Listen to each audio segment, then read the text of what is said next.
اعوذ باللہ من الشیطان الرجیم بسم اللہ الرحمن الرحیم ربنا آتنا فی الدنیا حسنۃ وفی الآخرۃ حسنۃ وقنا عذاب النار وقنا عذاب القبر وقنا عذاب الحشر وقنا عذاب المیزان۔ صدق اللہ العظیم۔ نماز تراویح مرد و عورت سب کے لیے بلا اجماع سنت موقدہ ہے، اس کا ترک کرنا جائز نہیں، اور تراویح میں جماعت سنت کفایہ ہے کہ اگر مسجد کے سب لوگ چھوڑ دیں گے تو سب گناہ گار ہوں گے، اور اگر مسجد میں تراویح جماعت سے پڑھ لی جائے اور کسی ایک نے گھر میں تنہا پڑھ لی تو گناہ گار نہیں، مگر جو شخص مقتدا ہو کہ اس کے ہونے سے جماعت بڑی ہوتی ہے اور نہ ہونے سے لوگ کم ہو جاتے ہیں، اسے بلا عذر جماعت چھوڑنے کی اجازت نہیں۔ تراویح کا وقت فرض عشاء کے بعد سے طلوع فجر تک ہے، وتر سے پہلے بھی ہو سکتی ہے اور بعد میں بھی۔ تو اگر کسی کی کچھ رکعتیں باقی رہ گئیں کہ امام وتر کو کھڑا ہو گیا تو امام کے ساتھ وتر پڑھ لے، پھر باقی ادا کر لے، جبکہ فرض جماعت سے پڑھے، اور یہ افضل ہے کہ اگر تراویح پوری کر کے وتر پڑھے تو بھی جائز ہے۔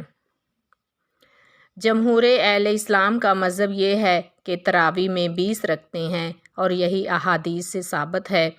فاروق اعظم رضی اللہ تعالیٰ عنہ کے زمانے سے تمام اسلامی ممالک میں مسلمان 20 ہی رکعتیں پڑھتے چلے آ رہے ہیں۔ تراویح کی 20 رکعتیں 10 سلام سے پہلے پڑھی جاتی ہیں، یعنی ہر 2 رکعت پر سلام پھیرا جاتا ہے۔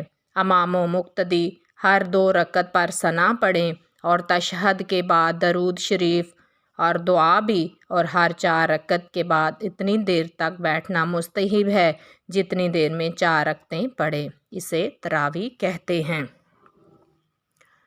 تراویح بیٹھنے میں آدمی کو اختیار ہے کہ چپ کے بیٹھا رہے، یا کلمہ پڑھے، یا تلاوت کرے، یا درود شریف پڑھے، یا 4 رکعتیں تنہا پڑھے، یا یہ تسبیح پڑھے۔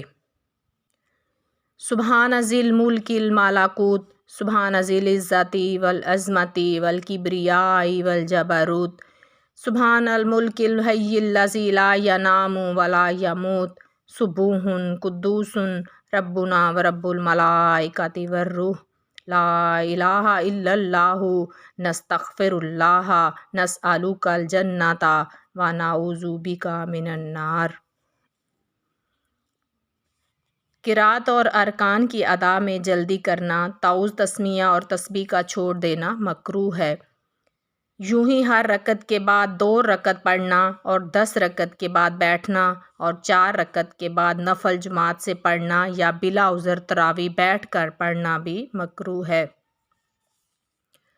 نماز تراویح میں 1 مرتبہ قرآن مجید ختم کرنا سنت موقدہ ہے، اور 2 مرتبہ کرنا افضل، اور 3 مرتبہ ختم کرنا اس سے بھی افضل ہے۔ لیکن یہ اس وقت ہے جب مقتدیوں پر دشواری نہ ہو۔ ہاں، ایک بار ختم کرنا لوگوں کی سستی کی وجہ سے ترک نہ کیا جائے۔ قرآن مجید میں کچھ اوپر 6000 آیتیں ہیں، اور مہینہ اگر 30 دن کا ہو تو تراویح کی کل 600 رکعتیں ہوئیں۔ اس حساب سے ہر رکعت میں پڑھنا اور سننا دشوار نہیں۔ شبینہ کی 1 رات کی تراویح میں پورا قرآن پڑھا جاتا ہے۔ جس طرح آج کل رواج ہے کہ کوئی بیٹھا باتیں کر رہا ہے، کچھ لوگ مسجد سے باہر حقہ نوشی کر رہے ہیں، اور جب جی میں آیا 1 آدھ رکعت میں شامل بھی ہو گئے، یہ ناجائز ہے۔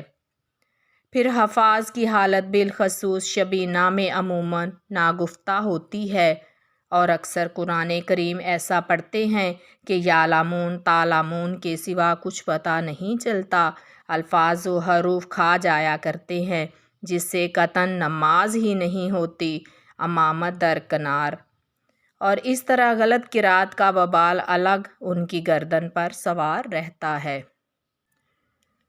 فرضوں میں ٹھہر ٹھہر کر قرأت کرے، اور تراویح میں متوسط انداز پر اور رات کے نوافل میں جلد پڑھنے کی اجازت ہے، مگر ایسا پڑھے کہ سمجھ میں آ سکے، یعنی کم از کم مد کا جو درجہ قاریوں نے رکھا ہے اس کو ادا کرے، ورنہ حرام ہے۔ اس لیے کہ ترتیل سے قرآن کریم پڑھنے کا حکم ہے، اور حروف کو مخارج کے ساتھ حتی الامکان صحیح ادا کرنا ہر نماز میں فرض ہے۔